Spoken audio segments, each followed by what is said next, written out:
उसके घर में आवेगी जावे मान नारी का मैया उसके घर में आवेगी जावे मान नारी का जावे मान नारी का जावे मान नारी का मैया उसके घर में आवेगी जावे मान नारी का मैया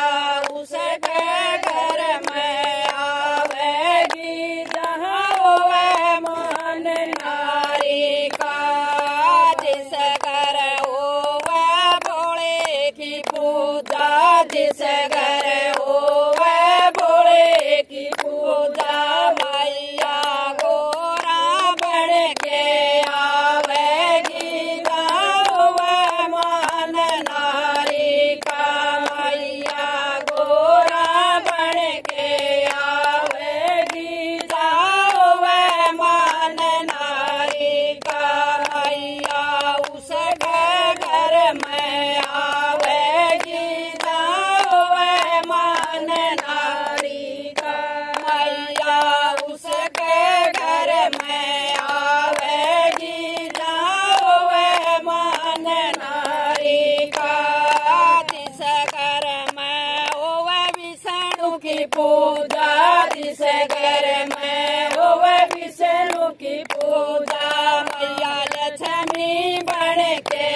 आवेगी जावे मान नारी का मैया लक्ष्मी बन के आवेगी जावे मान नारी का मैया उसके घर में आवेगी जावे मान नारी का मैया उसके घर में आवेगी जावे मान नारी का जिस घर होवे ब्रह्मा की पूजा जिस घर होवे ब्रह्मा की पूजा मैया ब्रह्मणी बन जावेगी जिस घर होवे हरि की पूजा मैया उस घर में आवेगी जिस घर होवे मान नारी का मैया ब्रह्मणी बन के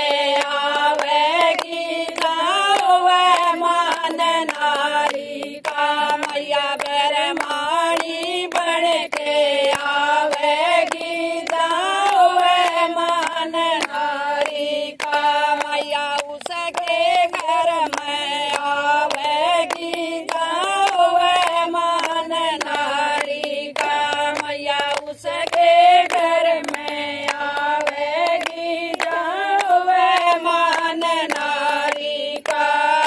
जिस घर होवे राम जी की पूजा जिस घर होवे राम जी की पूजा मैया सीता बन के आवेगी जावे मान नारी का मैया सीता बन के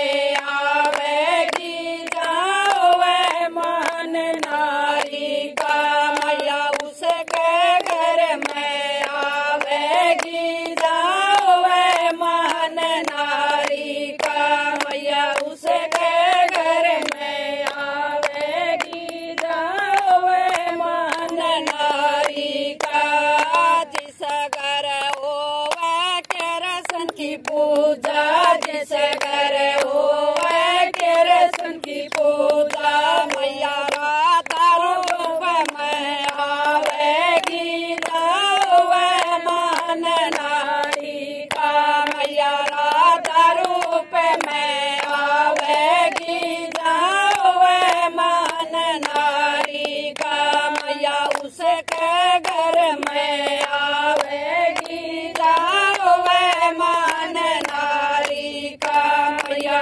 उसके घर में आवेगी जावे मान नारी का जिस घर होवे